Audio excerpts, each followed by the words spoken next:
سارا سال مشرکین اور اہل بدعت تقریریں کر کر کے، میلاد منا کے، کانفرنسیں کر کر کے، جلوس نکال کے شرک اور بدعات، موضوع روایتیں، کمزور روایتیں، بزرگوں کے کشف، الہام، اس کی جتنی رسیاں لاٹھیاں وہ پھینکتے رہتے ہیں۔ لوگوں کو لگتا ہے کہ یہ بڑے دلائل ہیں جی، بڑی دلیل ہے جی، لوگ متاثر ہوتے ہیں۔ سال کے بعد اللہ کا کوئی موحد بندہ آتا ہے، وہ قرآن کی ایک آیت پڑھتا ہے، وہ سارا مشرکین اور اہل بدعت کا بنا بنایا ڈھونگو ہضم ہو جاتا، کچھ پلے نہیں رہتا۔ وہ جو قرآن کی ایک آیت پڑھی جاتی، یا موضوع روایتیں سنائی جائیں گی، لوگوں کو مطمئن کیا جائے گا، لوگوں کو میلاد کا ثواب بتایا جائے گا، اس پر خرچ کرنے کا اتنا ثواب ہے اور جہنم سے آزادی ہے۔ پھر کبھی کبھی کہیں گے رب نے خود میلاد منایا، نبیوں کا جلسہ کیا رب نے، یہ میلاد ہی تو تھا۔ پھر کہیں گے قرآن کہتا ہے کہ میں جو نعمت تم پہ کروں تو میری نعمت پہ خوشیاں منایا کرو، میری نعمت پہ، میرے فضل پہ، میری نعمت پہ خوشیاں منایا کرو، قرآن کہتا ہے۔ پھر آگے ہماری منطق کی اصطلاح میں ہوتا ہے ایک صغرا ایک کبرا، پھر اس کا نتیجہ نکالتے رہتے ہیں، تو یہ بیان کر کے آگے کہیں گے نبی پاک کے وجود سے بڑی رحمت کون سی ہے، آپ کے وجود سے بڑا فضل کون سا ہے، اور قرآن کہتا ہے کہ میری رحمت پہ خوشیاں مناؤ، تو پھر آپ کے میلاد پہ خوشیاں منانا تو قرآن سے ثابت ہے۔ آگے سے پڑھی پڑھائی قوم ہے، جن کو دین سے، علم سے مس نہیں ہے، کسی نے اٹھ کے نہیں پوچھا مولانا یہ آیت آپ پر اتری ہے یا آمنہ کے لال پر اتری تھی، کسی نے نہیں پوچھا۔ حضرت جی اس آیت کو ہم سن رہے ہیں یا سب سے پہلے اس آیت کو صحابہ نے سنا تھا؟ حضرت جی اگر اس آیت سے نبی پاک کا دن منانا ثابت ہو رہا ہوتا تو صحابہ یہ دن، نبی پاک حکم دیتے 12 ربیع الاول میرے جنم کا دن ہے، خوشیاں مناؤ۔ اس آیت سے جو ثابت ہو رہا ہے، اتری تو نبی پاک پر ہے، تو معلوم ہوتا ہے مولانا اس کا جو مفہوم آپ نے سمجھا ہے یہ اس کا مفہوم نہیں ہے۔ اگر یہ مفہوم ہوتا تو صحابہ یہ کام کرتے، صحابہ کرتے، نبی پاک کرتے، نبی پاک اپنے میلاد منانے کا حکم دیتے نا، صحابہ کرام ہر سال آپ کا میلاد مناتے نا، قرآن سے اس کے ثبوت دیں گے۔ اما بنعمت ربک فحدث، رب کی نعمت کو ظاہر کر، ہیں اس سے میلاد ثابت ہو۔ انا للہ،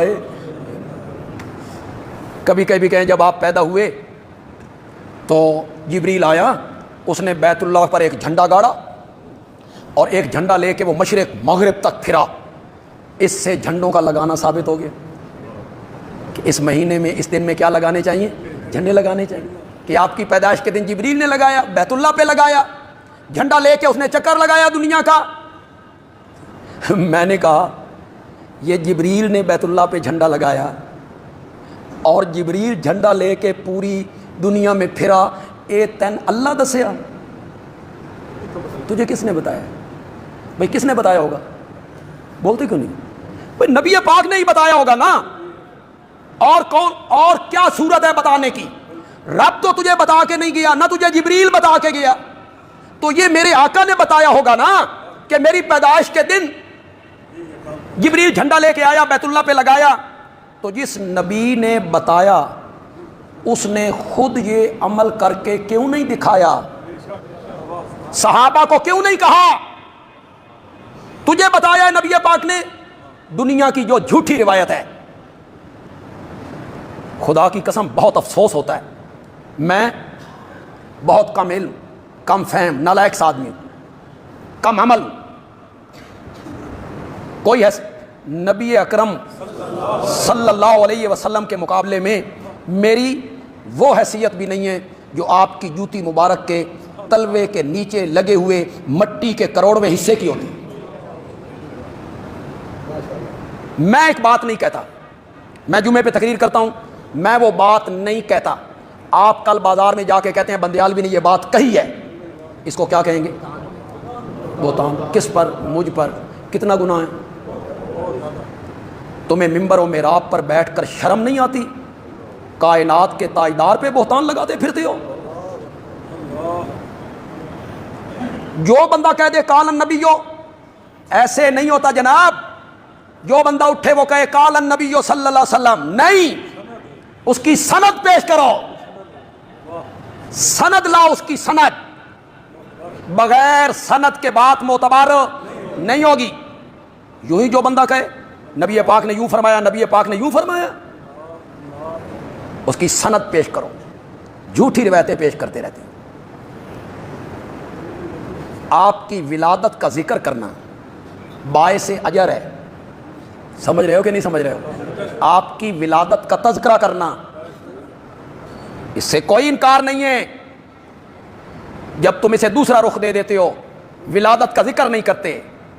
ولادت کا ذکر کرنا باعث اجر ہے. ولادت کا ذکر ایک الگ موضوع ہے جناب. اور 12 ربیع الاول کو عید میلاد منانا ایک، اسے گڑ مڑ نہ کرے، اسے آپس میں ملائیں نہیں. نفس ذکر ولادت ایک الگ بات ہے. کریں، صحیح روایات سے کریں، صحیح سند سے کریں، پکی روایتوں سے کریں. اور 12 ربیع الاول کو میلاد کے نام پہ جلوس نکالنا، جشن منانا، یہ ایک الگ موضوع ہے. کوئی مانے یا نہ مانے، قرآن بھی اس سے خاموش ہے، میرے نبی کی زندگی بھی اس سے خاموش ہے، صحابہ کا عمل بھی اس سے خاموش ہے، چاروں ائمہ کی کتابیں بھی اس سے خاموش ہیں. کہیں ذکر نہیں. بخاری میں، مسلم میں، ترمذی میں، ابن ماجہ میں، نسائی میں، ابو داؤد میں، مشکات میں، فقہ حنفی میں، فقہ حنبلی میں، فقہ شافعی میں، فقہ مالکی میں، کسی کتاب میں عید میلاد النبی کا کوئی ذکر نہیں. بندیالوی کچی باتیں کہنے کا عادی نہیں ہے. کل میرے گلے کوئی بندہ لگ جائے، کہیں ذکر نہیں، کسی کتاب میں کوئی ذکر نہیں. آپ میں جو سمجھدار لوگ موجود ہیں، پڑھے لکھے لوگ موجود ہیں، بولو حدیث کی کتابوں میں جو عید کا باب باندھا گیا ہے، باب العیدین، باب العیدین، کتنی عیدیں؟ تیسری کسی عید کا حدیث کی کتاب میں ذکر نہیں. اس طرح کی عید جس طرح تم نے اسے عید منائی. باقی یہ کہنا کہ حرج کیا ہے، خوشی منانے میں حرج کیا ہے؟ یہ محبت کا ثبوت ہے، عشق کی بات ہے، نبی پاک سے عشق اور محبت کا اظہار ہے. یہ بہانہ بنانا، اسے ادھر بنانا، تو دراصل یہ کہنا ہے اوے لوگو ہمیں بلال سے بڑھ کر نبی پاک سے محبت ہے. یہی کہنا چاہتے ہو نا؟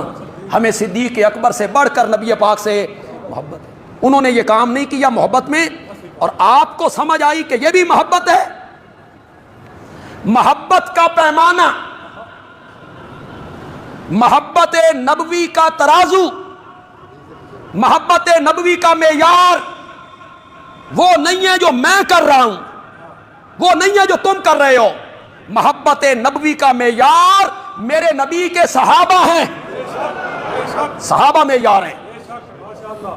ان کو دیکھنا ہوگا کہ انہوں نے یہ کام کیا یا نہیں کیا. اگر یہ کام محبت کی دلیل ہوتا تو صحابہ یہ کام کرتے.